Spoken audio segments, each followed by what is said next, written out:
And you should get a little message on your screen letting you know that things are being recorded.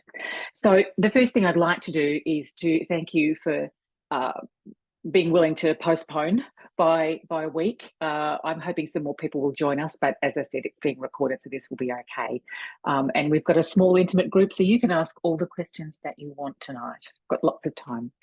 I'd like to begin in my usual manner, which is to acknowledge that I live and I work on Quandamooka country, and I extend my respect and acknowledgement to the elders of the Quandamooka people, past, present and emerging, and acknowledge their ongoing connection to the land, the sea, the air, their community and their culture. And I'd also like to pay my respects, as I did last time, to the elders in our deaf community in Australia for their long fought advocacy for the use of their language, recognition of their community, and for generously sharing their culture and their community with all of us who come knocking on the door and wanting to learn more. Okay, I do have a rough plan for tonight, but I also wanted to give you plenty of opportunity to ask any questions that you feel that you would like to. So it's nice to see at least a couple of faces from the group tonight. And I always prefer, as I mentioned in the first meeting, being able to see people's faces and engage. And I think I have the opportunity to impart a lot more information in these kinds of sessions because of all of the random asides and the, oh, yes, that's a good question kinds of things that I can type up in an email. So it's nice. So tonight, my rough plan is to kind of revise the concepts that we've covered so far and to give you an opportunity to ask any questions that might be lingering in your mind about any of that, and basically to ask you your reactions to the content that we've covered thus far. I'm also going to, of course, talk about the 2 remaining assessment items that we have for the semester, and then give you opportunity to cover anything else. So before we get started with that, are there any kind of general questions or a burning question that you just don't feel you can sit on and wait? No? All good? Good, you've got lots of patience. That's fantastic. Not like me. Okay, so look, first up, I just wanted to maybe, as a bit of a reminder, because we've moved on a bit from week 1, but I just wanted to remind you again that in the week 1 materials on iLearn, there's an additional resources section, and probably some people may have missed that because there was a lot of stuff coming at you at a rapid rate in weeks 1 and week 2. But if you have a look on the iLearn site, in fact, I'll show you, just give me a moment and I'll share my screen. I've got the page up here. If we scroll down to week 1 and then scroll a bit further down, right lurking down the bottom, there is that additional resources heading. And I just wanted to remind you that there's a really excellent program there called Our Deaf Ways that was broadcast on SBS.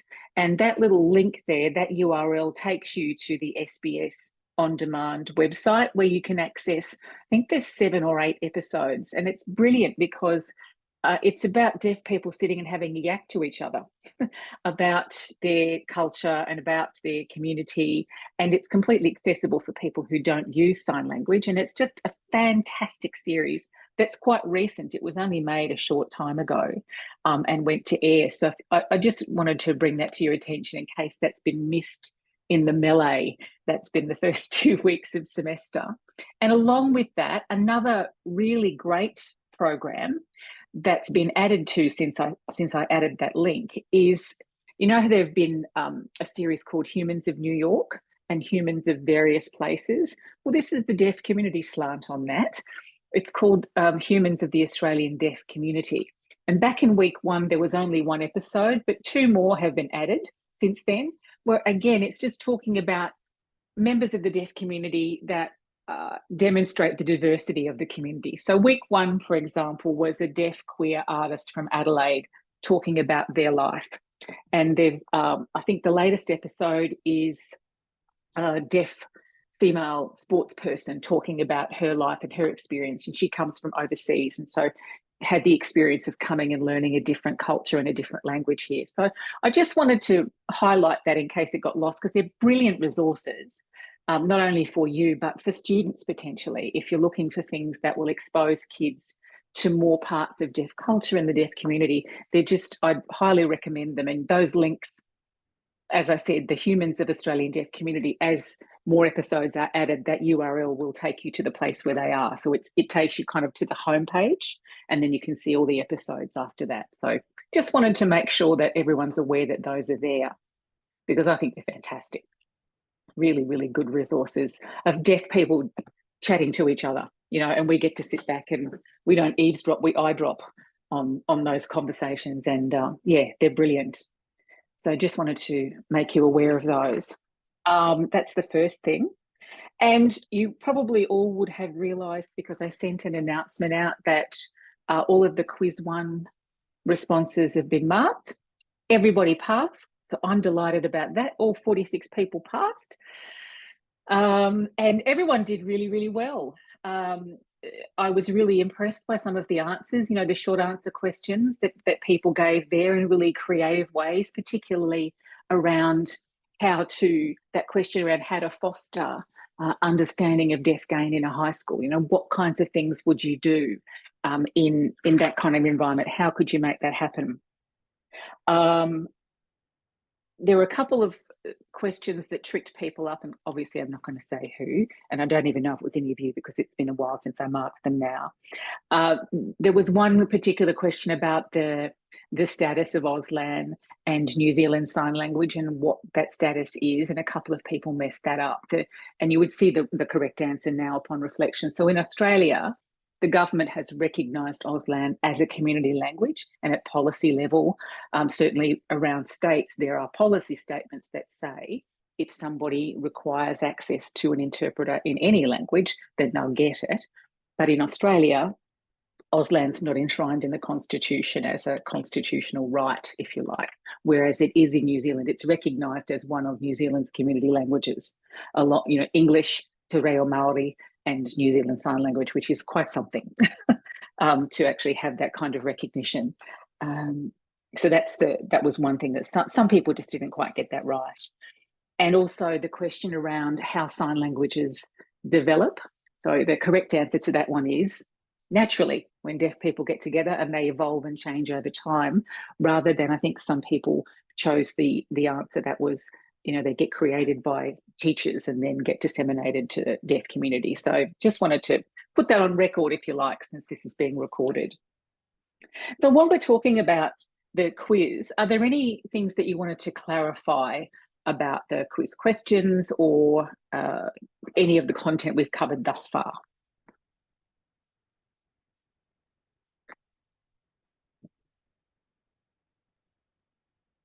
Nobody wants to speak up because it's a small group. This is going to be a short meeting, I can tell. That's okay.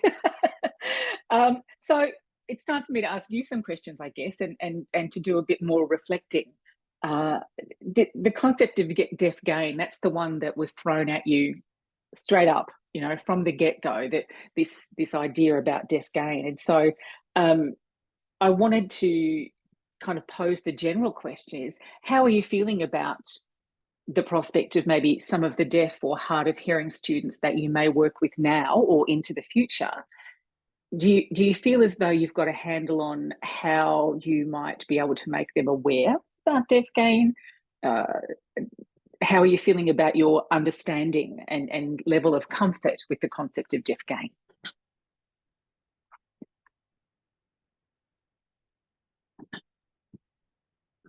Mary, I'm happy to, I worked last year for 6 months as a temporary ISTH in my area. And I worked with one boy, or both children I work with actually, deafness wasn't their only disability. One person had Treacher-Collins syndrome, which is a face deformity, and so they had no pinna, no outer ear. Yeah, that's so quite common. For that syndrome. That child's identity is not just deafness. And my other child, autistic, ADHD, ODD, PDA, which is pathological defiance avoidance, diagnosed internet addiction, and having a cochlear was just part of that package. Mm. And these are the two kids that I've been exposed to, where deafness is not just part of, yeah. And I suppose for them, identity is very difficult, especially trying to find, for primary children, Australian examples of children who are like them. Yep. And they need to see children who are like them. And I'm in regional New South Wales. When I did Auslan last year for Cert 2, I couldn't even get someone willing to meet with me and practice with me. Yeah. So because I did my Auslan online. So I suppose like I'm hard of hearing. I've only just started acknowledging my deaf identity and deaf gain, having had a negative connotations on my life through my family and through some other people. I think unless those role models are there, deaf gain is going to be very difficult for children, and especially with social media these days, very difficult to teach them what they can gain when they see so many people different. Yeah. Yep. And that's where the power of, it's a really good comment just after what I was talking about in regard to those resources, because I acknowledge, you know, Australia is a big country, and deaf kids or deaf kids who have other disabilities don't necessarily always pop up in metropolitan centres. They pop up in all sorts of places. And so it can be really difficult to find a community of role models for them, let alone a community of peers their own age. And so that's where tapping into resources can be really useful. And it also, I think, for me as a hearing person, while I have an understanding of deaf gain and I understand how it manifests and people's attitudes around it, I don't have a life experience of being a deaf person. I have no idea what it's like to live my life day to day. I can understand it in a theoretical way, but practically I have no idea. And so I'm also very careful not to staunchly push deaf gain if the student or students or their family is not ready for that, then that can be a counterproductive thing. So I think that as with anything, when you're working with children who have some really, really special individualized needs, you work with what's the most crucial thing first. And for many of those kids, that's establishing some form of communication, that they can express themselves and that they can understand what other people are saying to them, and that communication can happen. And then other things can happen later on. But I think, yeah, it's something that educators always strive to do. And I think I said that in many of my responses to people on the quiz, is that you work with where the child and their family is at the time. What is the most pressing need for them? And it's always going to be language and communication for any kid. It's that, yeah. And so you can expose kids to the knowledge that there is another community out there. You can, share stories. You can watch videos. You can have guest presenters. You can access things on YouTube and make them not so much about, look, this is what you should be embracing, but more about, look, this is another interesting person in the world. This is another person who's a bit different to that person next to them. And look what their life is like. And just approach it from that point of view rather than being deaf gain is, you've got to get your head around it. It's got to be for you. And, I just think that it's important that kids are aware of it, but it can be a really varied kind of way that you can do that. Does that make sense? Yeah? Yeah, okay. So deaf gain. One of the things that I noticed in a few responses on the quiz, that question about how would you foster an understanding of deaf gain, there were a couple of classmates who were still emphasising sharing information with the hearing kids in the school about the kinds of accommodations the deaf student needs, about their hearing aids, about access to sound, about sound field devices. And while technology is useful, again, that's got a medical perspective. What are all of these technological things that a deaf person needs to use so they can be like hearing people? And that's not what deaf gain's about. Deaf gain is, I'm deaf, it's actually kind of cool. Look at all this stuff I've got that you guys don't. And it flips the coin on, hearing people being the majority and saying deaf people have got to do this, this, and this, or they've got to have, or we've got to give them this, this, and this so they can be like us. And so I think that's the overarching thing for me around Deaf Gain is that, hang on a sec, I got some really cool stuff going on over here. And I'm proud of that. And yes, I can use other things to participate in the hearing world, but I actually don't need them. It's there's cool stuff going on for me as a deaf person. So I think that was a comments I made on a few people's responses about that. Kind of the wrong thing to look at. Useful to know, but it's really not part of Deaf Gain. Deaf people don't necessarily spend a lot of time thinking about how can I get access to sound all of the time, Yeah. So Marie, from my role in where I am at the Catholic Education Office, at the moment I'm doing almost daily enrolment interviews for students with additional needs pre-kindy into kindy and little people coming from a public system into our Catholic system. And so hearing the both of you speak about that is fantastic. It's just wording my questions or listening to the parents.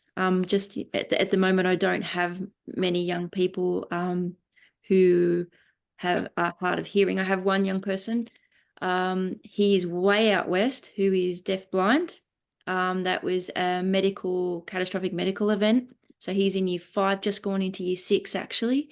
And he has now got bilateral cochlear implants and he's learning Braille at warp speed, the poor young man, but he's coping quite well. But that's as far as Deaf Gain. When you first started asking questions, I was thinking, well, I guess I work with teachers' aides and I work with support teachers and teach them about Deaf Gain, but now you've spoken, I guess you've sort of changed my way of thinking as well and be more of that working with the parents and running the meetings and allowing them to talk about Deaf Gain, I guess, as opposed to, like you were saying, me forcing that question. It's sitting back and allowing them to tell me. And couching it in terms of exploring, what are the positives about this? Yeah. What do you see as the pluses? Yeah, there's all the, and I've said in many of my responses to all of you in the discussion forum, a big part of where families and kids find themselves is that because there is universal newborn hearing screening under various names around the country, that's what it's called here. It's called SWISH in New South Wales, I know, but it's the same thing. Because of that, then medical intervention and medical advice and a medical perspective can begin quite early. And it can be difficult to see beyond that because, again, it's very understandable. A parent who is hearing, parents who are hearing, who've never met a deaf person in their life before, are facing the prospect of having a deaf child, and that's very confronting. Yeah. And so there's a lot of stuff that has to be dealt with initially. And of course, it's understandable that the desire would be for their child to be like them. In just the same way as when deaf people have a deaf kid, it's kind of a case of, yay, my child's going to grow up and be like me. Yeah. And many hearing people don't understand that reaction. But when you think about it, it makes perfect sense. In the same way as a hearing person, a hearing able-bodied person has a hearing able-bodied child, then that's what their expectation is. And anything that's not that then requires some adjustment and some education and some thought about, what happens next. And so, yeah, my point being that lots of information that parents deal with initially is about that. It's about cochlear implants, it's about hearing aid, it's about speech therapy, it's about pursuing spoken language, and that perspective becomes all encompassing because, of course, it's very attractive. Yeah. I understand completely. And as I've also said in many responses in the discussion forum, there's very much this attitude that it has to be an either or, and there is so much research that says it doesn't have to be either or, that signed language, early input of sign language actually assists a child to be able to subsequently learn a spoken language. It doesn't interfere at all. And I don't know if I've given you any, actually I keep saying to people, there's lots of research about that. There's lots of, and I don't know that I've ever quoted any to you. So let me send you all some.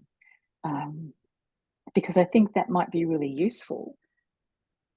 Because another thing, the third thing, constant message I give people is that parents need accurate and unbiased information. Look, there's this, there's this, there's this, Do you have any questions? Yes, that means that, that means that, that means that. And that kind of research can be a really useful thing for parents to be aware of, to, you know, just mull over. Again, not pushing it down their throats, but saying, you know, just, it's not the case that sign language interferes with the acquisition of a spoken language. I'm just going to make a note of that, because there's a lot of it out there. Languages. Okay. I'll put some references up for you to have a look at. Right. So anything more on deaf gain?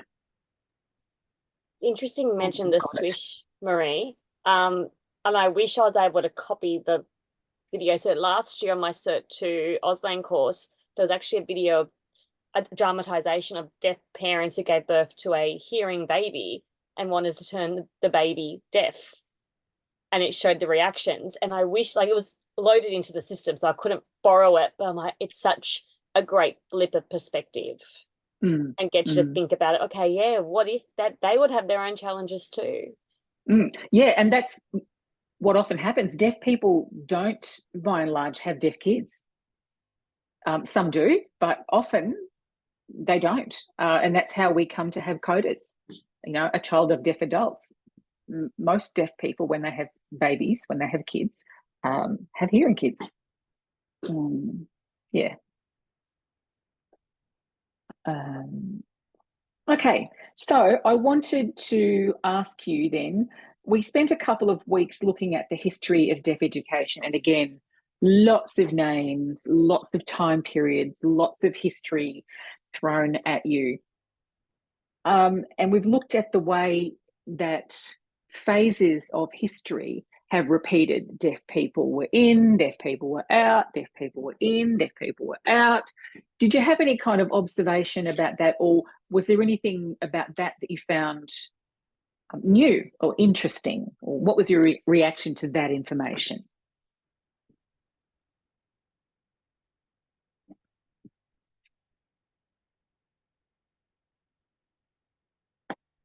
Apart from frustration. That's my overarching reaction. So you're all nodding, so. Yeah, it was frustrating and it was a little disturbing, to be quite honest, sometimes. Absolutely horrified at, I think it was when the children came back to term 2 or whatever it was, and they were forced to sit on their hands. I was beside myself. I didn't want to keep reading, to be quite honest. Yeah. It was terrible. Yeah. And there will be lots of deaf people who are maybe 60, 70 or so that would tell those sorts of stories. It feels like it was like an almost overnight change for them, that yes, literally you go home for holidays at the end of term 1, you come back to term 2, and the whole approach to communication has changed. It's changed from one thing to another. Yeah, there are a lot of people around who would have had that experience. Yeah.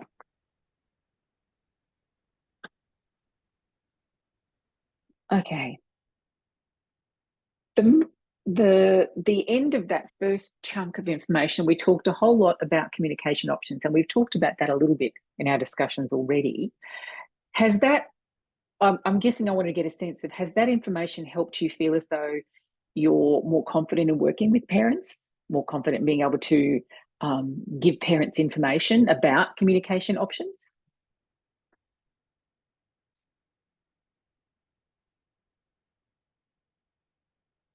Please don't tell me the answer is no, because that will make me very sad. I would say, like, it's the old phrase, everyone's been to school, so everyone has an opinion on it. So being able to say, oh, I heard it was done this way, I heard it was done that, I'm like, well, when did you hear it was happening? And sort of then contextualize it for parents if they may have heard of a great aunt or great, like, having one form of communication, whereas they may have heard in another state this was happening. Again, like you said, they need current information. So understanding that was history, that was the past, that's what people believed at the time, here's what we believe now. And and you have a choice now. Mm. And some people don't And I have think- choices, but it depends on where they live. And I think in any kind of field of endeavour, it's really important to know the history. Really important. You know, the other field in which I work is as a sign language interpreter, and that's a much younger profession than is teaching deaf students. But you know, I've been a certified interpreter for 35 years, and so the profession's at least that old. So 35, 30, 38, 40 years old, and that history is really important because that profession has undergone a lot of changes in terms of the model of how people operate in that role, from being a helper, doing everything for deaf people, to being, the exact opposite of that, like, no, I'm not going to get involved, I'm just here to relay from person A to person B. And then we've evolved to a kind of a more bicultural and collegial approach now. It's really important to know those phases of history, and I think it's the same with teaching deaf kids, to know about those phases, what it was that prompted them, what were some of the outcomes. I think that's really important. And we're going to talk more about communication methods and curriculum in the next few weeks before the end of semester. So there'll be a bit more chat around that, about what the research says. And I won't get you too excited now about that the research has come up with the perfect model of teaching deaf students. What research has done is to highlight for us what the options are and what are some of the possible outcomes and what kinds of programs suit what types of kids. So I'm not going to give you the I don't know what what's the holy grail, that's what I'm looking for, of educating deaf kids, but to know a bit more about curriculum approaches. So good. All right, so understanding about the history is important. So just a general question now, I'm not going to be kind of delving into your knowledge, but I'm really curious to know from each of you, what has been one interesting or eye-opening or aha moment you've had thus far? I'm really interested to know. Doesn't have to be a well-formed thought. It can be anything.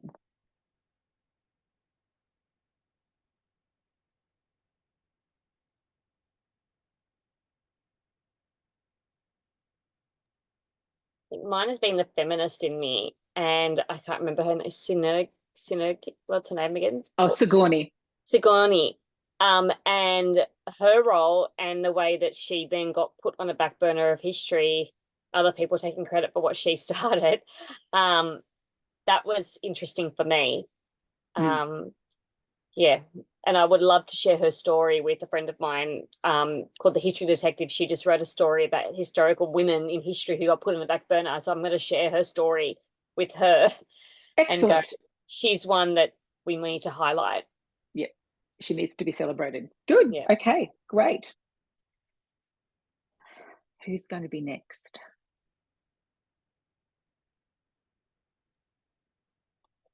Okay, so not all the way through, but tackling that, I did enjoy the parallels to the deaf world with Harry Potter. I found that really interesting. Yeah. I found that really interesting. Yeah. I absolutely love that article. And I love the way that it was explored with kids. That they could see that. I mean, it was just a brilliant way of using a figure from contemporary fiction in a really, really interesting way. Yeah. Love it. Good. I can't lay claim to having found that one, but my predecessor in this course found it. Yes, but I love it. It is brilliant. Well, I really enjoyed that. Yeah. Good. Kimberly, do you have something that you wanted to make an observation about? You look like you're frozen. Oh. Yes, Kimberly had frozen and now she's coming back. Yes, you're frozen. Now you're back. It actually dropped out. I had to reopen Zoom. Okay. I just posed a question about whether you'd have something you'd like to offer. I put you on the spot now. Yeah, okay. I think the thing that I found the most interesting was, and I can't remember which bit it was from, was how young some of the kids were put into the residential schools. Like that they were only 3 when they were taken away and moved into those residential schools. I think that would be, like, I think about my own kids and like at such a young age leaving to go there, I think that would be really difficult for families. Absolutely. That's a really, that's a good one, because again, there'd be many people of a certain age group who would have had that exact experience of going away to a boarding school when there were just centralised boarding schools, mainly in capital cities, although there were some regional ones. But yeah, being taken away from your family at such a young age. There are actually some deaf people who talk about that as another form of a stolen generation. You know, Yep. people taken away from their families at a really young age, even though all of the information at the time was that this was good and that the child get an education, and certainly socially and emotionally, there are some big upsides, as we've talked about many times in this course already, being around other deaf kids and seeing other kids just like me. And I can recall I worked at the Queensland School for the Deaf, as it was known, which was the big residential school in Brisbane. It's referred to as Dutton Park because that's the suburb that it's in. So deaf people who went to that school just call it DP, Dutton Park. That's the name sign for the school. And it was a huge residential school for deaf kids. And I worked there for the last couple of years just before it closed. And there were still some students who lived in the boarding area. And so for them, it was great. There were a couple who came from central Queensland and a couple who came from like far north Queensland before there were broad ranging school provisions available in those places. And those students are still friends now, and they're in their 50s. You know, they've remained really good friends. They've been, you know, bridesmaids and groomsmen at each other's weddings, and so those lifelong bonds are there, and that's a really strong feature of schools like that. But yeah, it's heartrending to have been taken away at such a young age. Yes, absolutely. Because in a boarding school, you don't have that kind of adult attention as, you know, as frequently as you need it when you're that young. Yeah, I mean, when I used to do duty at the residence, because those students who lived a long way away, some lived far enough away, like just on the Darling Downs, where they could go home on the weekends. But those kids from far north Queensland, central Queensland, only went home on the school holidays, and so teachers were rostered on to look after them over the weekend for the day period. So I used to, male teachers would be at the male, because there were a girls' boarding section and boys' boarding section. Mind you, I'm sure there was a lot of fraternisation after the teachers left and went off duty at 9 o'clock at night, but let's not go there. So yeah, I would take the girls out because it was a terrible place to have to spend a lot of time. So we'd just go out and do girl things. You know, we'd go shopping and try on clothes and all that sort of stuff that you could do, because it was just trying to find them some things that were normal that, you know, teenage girls would do, rather than just sit in the boarding school all weekend. Yeah. I don't know how we got there, but yes, so that's right. Sorry, it was following on from your comment, Kimberly, about being taken away at a young age. Great. Okay. How are we going for time? Ben, I wanted to now move on to talking about the dreaded assessment item, and just give you a chance to ask any questions about that. It will be very much same as the last one. So the information that will be included will be from weeks 5 to 9 inclusive. So the first one was 1 to 4. This one will be 5 to 9 inclusive. And as with the first one, all of the required readings, all of the lecture notes and the accompanying hyperlinks that go with those lectures. And in week 9, I've mentioned earlier that there are 3 videos for you to watch. And that lecture for me is about 7 or 8 minutes. So it's a really short bit from me, because your lecture, in inverted commas, for that week is to watch those 3 videos. So rather than have a lecture that's lengthy and then videos, they're videos of deaf people talking about their own lives. So the content of those videos is also fodder for questions on the quiz. So just required readings, lecture notes and accompanying hyperlink documents, and the content of those 3 videos is the material from which I'll be drawing questions from for quiz number 2. Again, the same kind of structure. There are fewer questions on this quiz. There were 20 on the last one. This one's only going to have, it's got less than that. I can't remember how many. I haven't looked at it recently. But the same kind of structure. There are some multiple choice questions. There are some matching definitions with words questions. There are some short answer questions. And again, on each of the short answer questions, I've given an estimated word limit range for each one of how many words you're expected to write for the answer to that question. So just to give you a clue of how much to expect. And again, because there are a number of short answer questions, I'll mark them in the week subsequent to the closing of the quiz. So it opens on the 5th of May, same as last time. It's a Sunday evening, and it's open until the following Sunday evening, which is Mother's Day, sadly, I've just realised. But maybe get it done on Saturday, so those of you who are mums can have a nice day and not worry about doing quiz. It will be open for a week again, as was the case with the last one.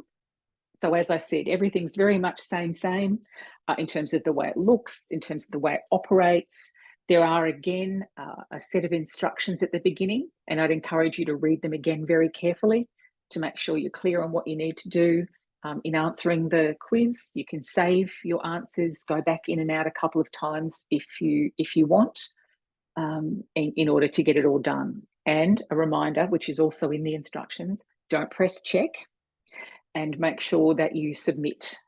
We had someone who finished all of the answers and then didn't press submit, and then the quiz closed, and we had to do a big palaver about how to get the answers. Fortunately, that person had done what was suggested and saved their answers in a Word document, and so could send them to me promptly, because I check as soon as the quiz finishes to make sure everyone's submitted, and then chased up the person who hadn't. So we managed to be able to get around that. But I'd rather not do that, so don't forget to press submit when you're done. Yeah, so any questions about that? Okay, so yeah, weeks 5 to 9. And so there won't be a quiz on weeks 10 to 12 because the content doesn't really lend itself to it.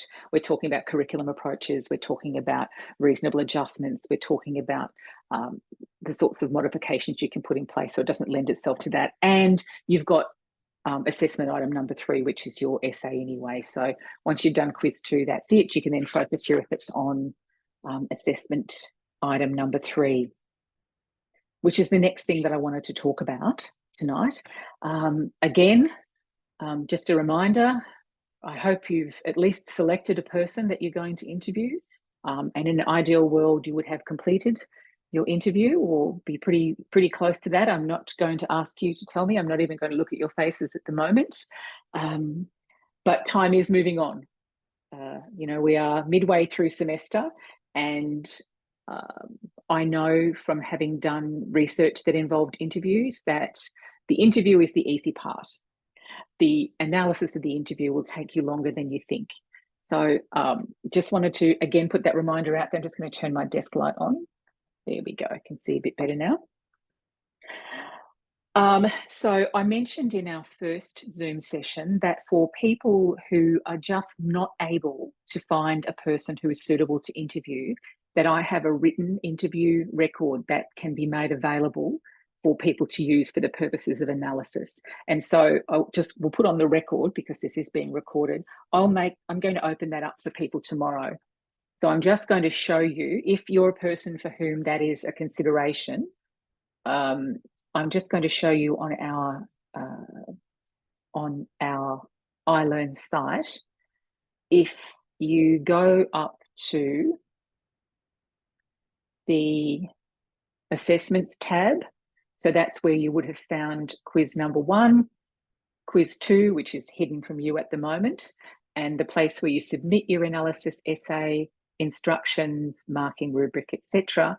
There is an item here that I'm just moving my cursor around that's called sample interview. That's the thing that I will unhide or make available tomorrow.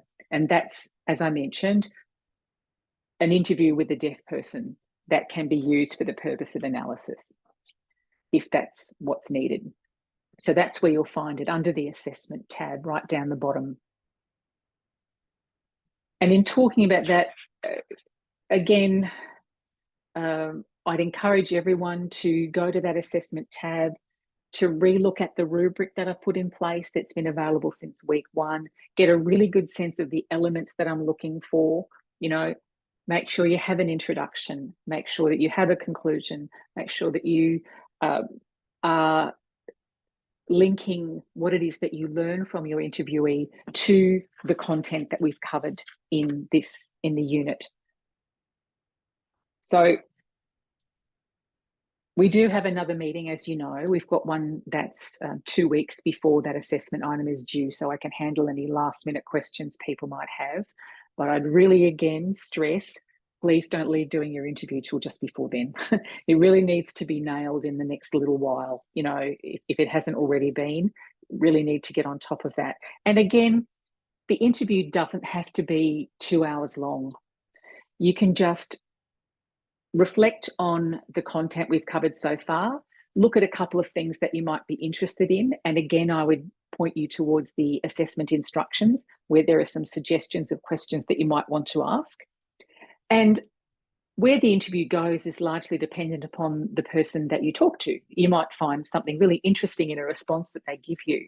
That's often what happens in interviews. You have a set of questions you want to ask, and there might be one particular thing that the person says that sets you off down a rabbit hole. That's not necessarily a bad thing, because you don't have to give me a copy of the questions that you intend to ask. You can, if you want to, as I said, attach them as an appendix, but there's no requirement to do so.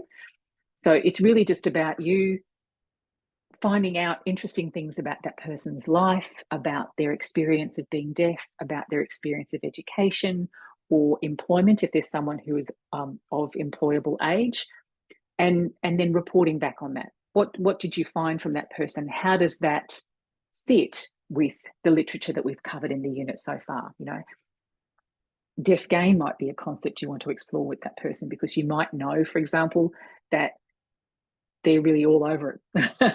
They understand it. That could be a really interesting topic of conversation. You know, how did you come to learn about that? What does it mean to you? What does it mean for you? What was your experience of education like? How has that, you know, shaped the kind of person that you are now? So it's entirely personal, is my point, is that there are questions that will be of more interest to you. And the important thing is that in the analysis, you link what you find to what the research is saying, to the literature that we've covered in the unit so far. Yeah, Alfina. So I just want to clarify the literature, just so I know I'm thinking on the same terms. So say our person says, I went to school at this location and this is my experience. Do we say the experience this person compares to the experience mentioned by so-and-so in this literature? Or they talk about deaf gain. This is actually opposite to what's said in this literature. Is that what you're looking for? Yeah, yes, exactly. So it might be something like, for example, education is what this whole unit is about. So that's an easy one. So you might be talking to a person who actually went to school in the 50s and 60s, just after the Ewing's visit, and they might have firsthand experienced that whole uptake of the oral method of education. And so you would then say, let's just say Matilda, make up a name. Matilda reported to me that her experience of school was a bit traumatic because they'd been using a signing method, and then, you know, she came back after the school holidays and there was an oral method, and how she felt about that was blah. And that's consistent with what we know about the Ewing's visit, you know, blah, blah, blah, blah, blah, because of what so-and-so said. Yeah, that kind of thing. There might be someone who's talking about their experience with employment and saying that they found it very frustrating to get advancement and promotion. And you might say, in relation to employment, that's consistent with what researchers X, Y, and Z have said, that deaf people encounter discrimination and communication barriers and so forth in the workplace. Or you might say, so-and-so attended a local mainstream school, so there might be a younger person, attended a local mainstream school with excellent support from a deaf language role model and an educational interpreter, and felt that they had great access to the curriculum, and therefore they had very high expectations for themselves in terms of academic possibilities. And that's consistent with what research has said about people who had that experience, as X, Y, and Z said. Does that help? That was a very blasé kind of casual way of saying it, but I think you see my point. So you report that your interviewee's experience, and then say, well, that's the kind of thing that X, Y, and Z said, or that's quite different to what X, Y, and Z said. Yeah. You're welcome. So yeah, it's a bit about compare and contrast. Another thing I wanted to show you, I'll just go back to our iLearn page again. Sharing.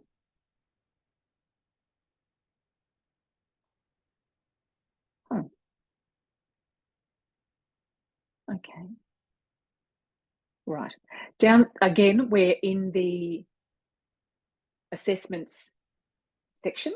Right down the bottom, underneath all of the instructions, marking rubric and so forth, down the bottom, there is a folder that has APA referencing guides in it. I found some really simple, straightforward hints on how to reference using APA 7 style. So if you're stuck, that's the place you can go and have a look to get some tips on that.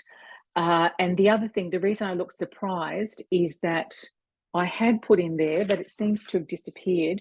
I've put some examples of what I consider to be really good essays from previous students who got really good marks on their final essay, and you can see then what an example of a good essay is, the way that they've linked the literature with what they discovered from the person they interviewed. So I thought that might be helpful for you to have a look at as well, to see what in inverted commas, good one looks like.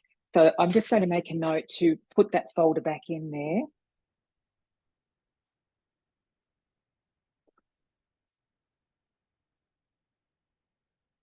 Okay. And that will also be in the assessment section. So when I put that in there, I'll send an announcement to all students so you know that it's there, and you'll know what the folder's called, so you can go and have a look if you want.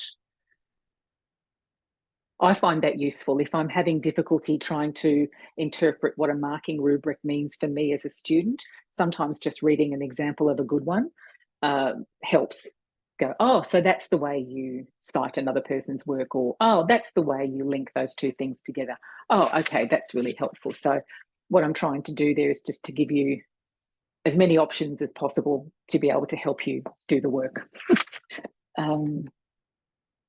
Marie, just in yes, on week 7 and the additional resources, that parent webinar, yes, that didn't work. Ah, okay. It tells me it's not available. Okay, Webinar week. Didn't see it for the Zoom. I know. Yep, I know the one you mean. I'm just making a note to have a look at that, and if it's not working, then I can find another way to perhaps make it accessible for you, because that comes from a colleague of mine who is a teacher of deaf students, who just last year finished her PhD in theory of mind with deaf children. Wow. And so she may well have another copy of that I can make available for you. So I'll the parent seminar, I'll just make a note to look into that for you on theory of mind. Okay, I'll get onto that. Thanks for letting me know, because obviously from my point, I can't see that it doesn't work. I don't know that it doesn't work. So good, thanks. So Marie, back to just a question about APA. Do we need to cite personal communication with our discussion? So if we say like put that as referencing and all that sort of stuff, or because it is an interview, we don't need to constantly cite that? Correct. It's the latter. Yeah. It's taken as read that you're reporting on what the person told you in your interview. So you don't need to say XYZ personal communication. No, you don't need to do that. But thanks for asking. Okay. So bearing in mind that we do have another session to talk about just that last essay, are there any other questions around that there? Anything else that you need to make clear what it is that I'm looking for? I've put as much info in there as I can think of that might be helpful. Okay. Happy also if between now and when that piece of assessment is due, or between now and when our next meeting about that assessment is happening, any questions, just shoot me an email using iLearn. I'm really happy to handle questions. As you know, I check in on a regular basis and we'll answer you as swiftly as possible. Yeah. Okay. No questions? This is a nice little group. You're very quiet. Okay. So really the last two things that I wanted to cover. First one is in relation to the AUSTLAN hurdle assessment. I know that people have been, those who have it already have been uploading their evidence that they've achieved the required standard of AUSTLAN competence. And so for the three of you, but also for those who are subsequently watching this recording, it's my intention next week that I will go through all of that evidence that's been supplied thus far, and I'll get back to people and let each of you know that anyone who submitted their certificates or whatever, I'll work through them this week and then individually let people know, yep, you're good, not so sure, need a bit of information, or I think you might need to sit the assessment, just so everyone's clear early on before the end of semester about where they stand in regard to that. I don't want to leave that to the last week. I've been meaning to get to it for a while, but I'm teaching 2 units this semester and I've just finished some marking for the other unit in the other program. So I've got a clear window next week to get some other things done for this unit. So that's what I will do. It's top of my list to just check all of those AUSTLAN documentation. And the last thing is really just to give you a bit of a taster of what we're in for the next few weeks as we roll on to the end of semester. Where, as I said, when we get to week 9, the bulk of the material that you'll deal with there is just those 3 videos, and they're not very long. They're not 1-hour videos. So they're quite short, easy to digest. So week 9 is all about that, is to see some deaf people's life experience, and then we start to move into again, an educational focus. So we've looked at education from a historical point of view to bring us up to the current day. And then in weeks 10 and 11, we're going to be talking about educational contexts, the different kinds of settings in which deaf kids can be educated, and looking at the various characteristics of each of those types of settings. Then in week 12, we're going to be looking at what I've called curriculum modifications. So what are the kinds of things that we can put in place when designing instructional programs for a student who's deaf or hard of hearing? What are some really effective strategies that we know work that can be put in place for those sorts of students? So we're going to explore that in that final week of instruction. And then we've just got a bit of a wrap up in week 13, because you'll all be focusing on getting your essays done and getting them submitted on time. So they're all the things I plan to cover tonight. So we've a short meeting, as I said last time, is the good meeting. Are there any other questions or observations that you'd like to make before we sign off? No? Okay, fantastic. Well, thank you very much for attending. I really appreciate it. And I hope that you found it of benefit. And this recording I'll have made available by tomorrow. And I'll save it in the same place I saved the last one. So under the tab on iLearn, where you found the link for the meeting, I'll save the recording there as well, so you can find it. Okay. Thanks very much. Thank you, Marie. Thank you very much. My Thank pleasure. you. My pleasure. See you later. Bye-bye.